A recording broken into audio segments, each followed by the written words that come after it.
Fala pessoal aqui novamente, comentar aqui um pouquinho sobre os indicados a melhor técnico do mês de outubro, né? Bom, antes de fato começar aqui a entrar na lista, né, é importante que você siga os links da descrição, especialmente o link do Twitter do canal, sou bastante ativo por lá, então segue lá, e o link dos parceiros do canal, Fã da Premier League, Zona Mista, Resenha Futebol e Premier League Mais Lido, tá? Então vamos começar aqui pelo primeiro indicado, né, fazendo referência aqui à camisa que eu estou usando, que é o Jürgen Klopp do Liverpool, né? Eu até discordo um pouco dessa indicação, tá? Acho que poderiam ter outros técnicos que se encaixariam melhor aqui se a gente pega na análise final, digamos assim, né, do nível do elenco, dos resultados que precisavam acontecer e tal, precisavam vir, o nível de jogo, né? É claro que o time do Klopp, eu já até falei isso na live de sexta-feira, né? De ontem, no caso, se você estiver assistindo esse vídeo no sábado, né? O teto do time do Liverpool é muito alto, né? Então quando eles jogam bem, quando são partidas boas, que eles dominam o adversário, é muito difícil parar. É um nível muito alto mesmo, é impressionante, né? Como eu falei na live de ontem, né? São poucos times que conseguem causar essa sensação, né? Mas eu acho que passou longe de ser um time equilibrado, esse time do Liverpool nesse mês de outubro, né? Especialmente se a gente pega os jogos contra o Brighton e o jogo contra o Manchester City, né? No próprio jogo contra o City, eu acho que em termos de nível coletivo, o City mostrou mais que o Liverpool, né? Só que assim, tem muito na questão de um Salah surreal, né? Num nível altíssimo, de um time que tem também aquele entrosamento natural. Então, por exemplo, o lado direito tem muita qualidade com Arnold e Salah, né? Enfim, o Fabinho também com excelentes atuações também em vários jogos, né? Mas assim, longe ainda de ser um time equilibrado, digamos assim, né? O Henderson também fez várias excelentes atuações nesse mês de outubro, o jogo contra o United chamou mais atenção, eu acho que até por isso que o Liverpool entra, né? Por conta das goleadas contra o Watford e contra o Manchester United, mas eu acho que passou um pouco longe de ser um time equilibrado assim, né? A questão do arranjo de meio campo ainda é um ponto, né? E esse que seria o ponto, a saída do Hinaldo, né? Quem ocuparia essa lacuna? O Hinaldo foi um dos jogadores mais importantes do Liverpool nessas últimas temporadas na questão do equilíbrio, né? Ele passou de ser um meio campista de chegada para virar um cara para compor, né? E dar muitas vezes a sustentação para o Liverpool ser esse time avassalador que era, né? Mas enfim, por conta das lesões, eu acho, mais até do que nível dos jogadores daquela função ali, é a questão das lesões, que dificultam que o time consiga ter as melhores opções para todos os jogos o tempo todo, né? Então isso é um pouquinho complicado. De novo, o teto do Liverpool é altíssimo, altíssimo. Quando joga bem é uma coisa de maluco mesmo, esse time do Klopp.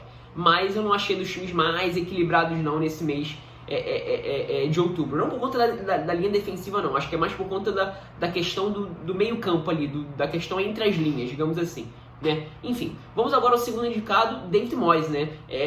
Assim, trabalho excelente, muito surpreendente, né? Dá até para fazer um vídeo específico sobre ele, eu tô querendo fazer um vídeo ali um pouquinho mais pra frente, ali, meados da temporada e tal, né? Mas é um dos melhores trabalhos da Premier League nas últimas 2 temporadas, acho que dá pra dizer assim, facilmente. E o que me impressiona nessa temporada, primeiro que eu não me impressionava que o time fosse se manter onde estava, né?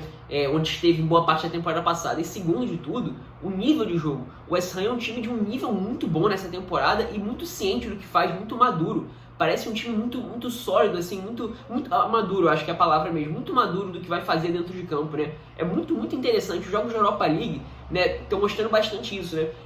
O Leicester também mostrou bastante isso na temporada passada, também nos jogos da Europa League, né? Muito ciente do que vai fazer dentro de campo, né? O Leicester até em contextos um pouco diferentes, né? Era mais um time que conseguia até reverter situações nos jogos da Europa League na temporada passada, sem necessariamente precisar forçar. E o West Ham também, assim, né? É mais da questão da maturidade, principalmente também dos cenários dentro de campo. E o jogo contra o Aston Villa foi muito didático, né? Então foi um time que pressionou para fazer seu primeiro gol, leva o gol de empate a partir de uma marcação de bloco médio, faz o seu segundo gol, no momento ali do segundo tempo, até com o Aston Villa com 1 a menos, né? Aumenta uma pressão ali na faixa mais alta, e ele coloca o Lanzini, né, para aumentar um pouco mais a capacidade da posse de bola. O Lanzini vem sendo um jogador, voltou a ser útil para o West Ham, como sendo esse cara para entrar no decorrer dos jogos e controlar mais os jogos a partir da posse de bola, e consegue ampliar o seu resultado, não só com gols partindo da posse mesmo, mas também nos contra-ataques, né, que foi, digamos assim, o início, digamos assim, do trabalho do David Moyes no West Ham, né, um time sólido e com contra-ataque mortal, e com jogadores individualmente rendendo muito bem, né, o Michail Antonio no nível muito bom, um dos principais atacantes da Premier League nessa temporada, o Declan Rice nem se fala, né, o Jared Bowen, o Benrahma também, o Fornals, que é um cara mais discreto, mas que é importante de formas diferentes, o Cresswell, dos bons laterais esquerdos, assim, pelo menos os laterais esquerdos mais importantes para o seu time na Premier League, né? O Zouma chegou chegando na defesa, jogando muito bem mesmo, né? Então é um time que é muito maduro, é muito ciente do que faz dentro de campo, joga de forma diferente, mesmo dentro dos jogos sabe se comportar de forma diferente, né? E com individualidades assim num nível muito bom. Então é dos times mais interessantes, a indicação do David Moyes e claro, né, com resultados também, né, que não pode faltar. Então a indicação do David Moyes é justíssima, né? Mas acho que assim, acima de tudo a questão do nível de jogo do West Ham, né? Bom, vamos agora pro Chelsea, né? Thomas Tuchel, na verdade, né? Indicado do Chelsea. E é curioso, né? Porque assim, eu até comentei um pouco sobre isso no vídeo dos indicados a melhor jogador, falando do Chilwell, né? Seria um mês complicado, né? Foi um mês complicado, já seria por conta da tabela, da questão dos cenários de jogo, né? Onde o Chelsea teve muita dificuldade na temporada passada, eu comentei sobre isso e falei que esse seria o ponto a se considerar do Chelsea. E nessa temporada o Tuchel vem respondendo muito bem nesse cenário, né? E já de outros meses, né? Então, por exemplo, né? O jogo contra o Tottenham foi isso em certo ponto, né? Não exatamente na questão do cenário do jogo, mas na questão da característica principal do Tuchel e que ele teve que utilizar nesse mês, que é a questão de encontrar alternativas, buscar mudanças em cenários adversos, né? E nesse mês o Chelsea enfrentou em vários momentos, por exemplo, o segundo tempo contra o Southampton, né? O jogo contra o Newcastle, o jogo contra o Brentford também, né? Aqueles jogos mais encaixados, né? Aqueles jogos onde o time teria que ter alternativas para furar uma defesa fechada, né? E assim, o Tuchel deu uma aula de como você conseguir encontrar alternativas mesmo tendo lesões. Então o Mason Mount não ficou disponível como poderia durante o mês, o Lukaku e o Werner se machucaram na segunda metade do mês, né? E ele teve que encontrar essas alternativas e buscou alternativas no elenco e na questão do funcionamento do time, né? Então os alas, o funcionamento dos alas com os pontas, o entendimento dos alas com os pontas foi muito interessante. Então eu falei do Chilwell no vídeo de indicados a melhor do mês, né? O Chilwell funcionou muito mais como um cara para completar essas jogadas por dentro do que de fato um jogador de linha de fundo, né? O Chilwell até na temporada passada foi um jogador muito influente em faixas diferentes do campo, né? Inclusive tem até mérito do Frank Lampard nisso, né? De fazer ele também ser um lateral da base das jogadas. Mas enfim, nesse último mês ele foi muito mais um cara para aparecer por dentro ali, muitos nas costas dos volantes adversários, completando as jogadas, né? Ele faz o gol do Brentford, no jogo contra o Brentford dessa forma, né? E o Hudson-Odoi sendo mais o cara do corredor, do lado do campo, da amplitude pelo lado esquerdo, mesmo jogando de pé trocado, né? No jogo contra o Newcastle, a jogada no lance do gol vem dessa forma. No próprio jogo contra o Norwich, ele aproveitou bem aquele espaço nas costas do Max Evans para fazer essa diagonal partindo do lado, com o Chilwell muitas vezes correndo por dentro, né? Pelo outro lado, você já tem os alas trabalhando mais vezes a linha de fundo, né? Com o Reece James, com a Aspilicueta. O próprio Kanté, por exemplo, serviu em muitos momentos de apoio de jogadas de linha de fundo, como foi no jogo contra o Brentford, foi essencial no lance do gol, né? O Loftus-Cheek voltando a jogar muito bem, de formas diferentes. Então, por exemplo, contra o Southampton lá no início do mês, ele foi um cara que ia superar as pressões de um time que pressiona muito bem como o Southampton, a partir da qualidade técnica, né? Do girado, receber girando e tal. No jogo contra o Chelsea, o Brentford foi um time que conseguiu, de certa forma, condicionar o Chelsea, né? O Chelsea entrou com um trio de meio campo contra a equipe do Thomas Frank, né? E com o Loftus-Cheek sendo esse primeiro homem do meio campo, esse primeiro volante, na posição do Jorginho, digamos assim. E jogou muito bem, jogou muito bem. Seria importantíssimo na questão física mesmo, porque o trio de meio campo do Brentford é dos mais interessantes na questão física, de ocupar espaço, de saber muito bem chegar à frente e, por exemplo, ganhar as segundas bolas, quando o Tony ganha a primeira, por exemplo, né? Ocupar essa faixa de campo para as segundas bolas, e a presença do Loftus-Cheek por ali deu o reforço físico e qualidade técnica na saída, né? Mais, digamos assim, repertório para sair num time que enfrentaria um time encaixado, digamos assim. O papel do Werner como ponta, como uma dupla com o Lukaku, né? Funcionou muito bem contra o Southampton, nos momentos de escapar da pressão também, para fazer a bola chegar à frente, né? Jogadas de profundidade. Então foram várias alternativas que ele encontrou e que funcionaram bem, tanto que resultaram em gols, assim, em gols diretos mesmo, né? Com a cara do que seria as mudanças que ele fez. No jogo contra o Brentford, a participação dos alas, no jogo contra o Newcastle também. No jogo contra o Southampton, por exemplo, ele coloca o Barkley, que entra como um quebrador de linhas, digamos assim, e o gol da virada, digamos assim, do Chelsea, o gol aliás, eu acho que o gol da ampliação do placar, se eu não me engano. Mas enfim, é um gol importante, é um gol importante naquele momento. Vem de um passe que quebra as linhas vindo do Barkley. Então foi um mês excelente do Tuchel. Por isso que até já vou logo dizendo, ele é meu voto aqui, tá? Pra mim ele foi o melhor técnico do mês de outubro, tá? E muito interessante, até comentei isso na live de ontem, né? O Tuchel vem atingindo um nível muito interessante na questão do ler o jogo, assim. Eu não conhecia tão bem assim o Thomas Tuchel, e nessa temporada, principalmente, eu tô me impressionando com o nível. E esse último mês foi muito didático para isso. né, pra gente ver um técnico que encontra dificuldades, lê o cenário dos jogos e muda os jogos a partir das peças que tem e com um número reduzido também, né? Mas na verdade é o seguinte, né? É encontrar soluções dentro dos jogos. Isso que é o mais interessante. Ele já vem fazendo isso nessa temporada principalmente. Nessa temporada principalmente ele vem mostrando muita capacidade nesse sentido. No jogo contra o Tottenham, no jogo contra o Liverpool também, né? No próprio jogo contra o Southampton, como não? Né? Então talvez o jogo mais difícil dele nesse sentido tenha sido o jogo contra o Brentford. Né? Mas enfim, é o meu voto. Acho que foi o técnico que mais somou pontos. Foi o que mais somou pontos mesmo, mas que mais somou pontos nesse sentido, né? É bem interessante mesmo. Uma leitura de jogo impressionante e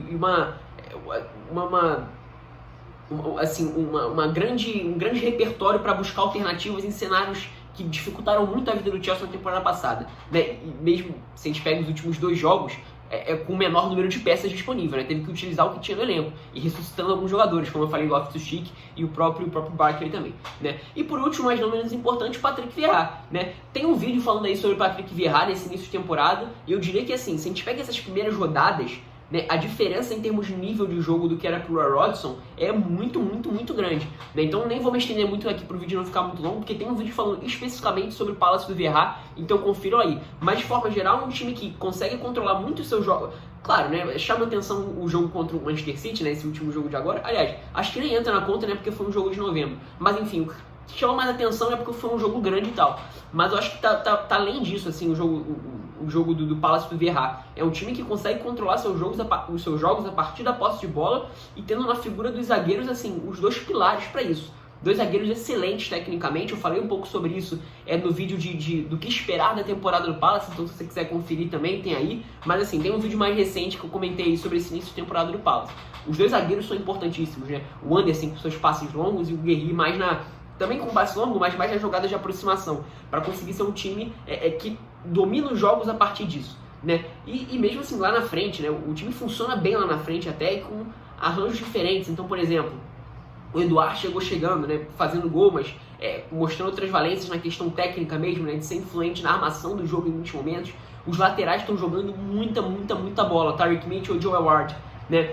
O Conor Gallagher, né, que é um ponto de desequilíbrio, digamos assim, é um dos líderes em praticamente todos os números do time, né? Mas é um meio campista ali com muita intensidade, né? Ele é importante na frente e atrás, então na frente ele recupera bolas, né?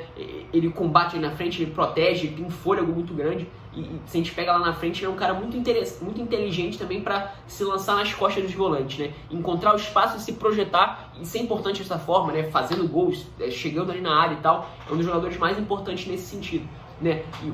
E mesmo alguns jogadores que são mais experientes do elenco, né? Então, por exemplo, o James McArthur, já falei várias vezes, na minha opinião ele é o jogador mais subvalorizado da Premier League e vem sendo importantíssimo nesse início de temporada, né? E também de formas diferentes, então ele pode ser o cara que vai auxiliar na saída de bola, ele tem boa qualidade com a bola nos pés, tá? Ele não é um cara todo durão, não. E em muitos momentos, de novo, né?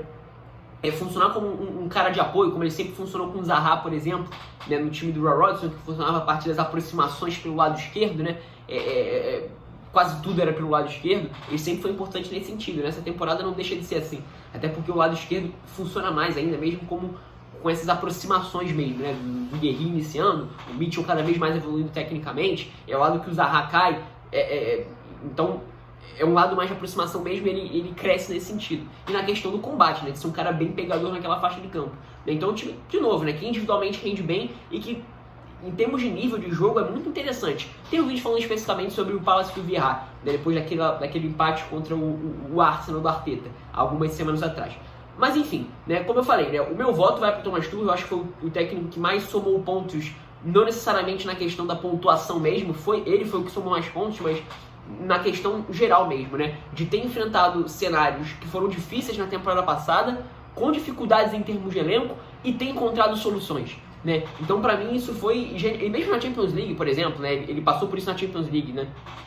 Então pra mim ele foi o técnico que mais somou pontos nesse sentido. Então é o meu vencedor, digamos assim. Pra mim foi o melhor técnico do mês de outubro mesmo, tá? Então é isso, sinta-se livre pra concordar ou discordar aí nos comentários, agregar qualquer coisa caso você queira, deixar aí o seu voto, né, pra você, quem foi o melhor treinador do mês de outubro, dá o seu like se você gostou do vídeo, se inscrever no canal se você gostou desse e dos outros vídeos, compartilhar com seus amigos pra fazer o canal chegar a mais pessoas, e tendo feito tudo isso, clicar no sininho para receber notificações quando eu postar vídeos ou fizer lives. É isso, espero que tenham gostado.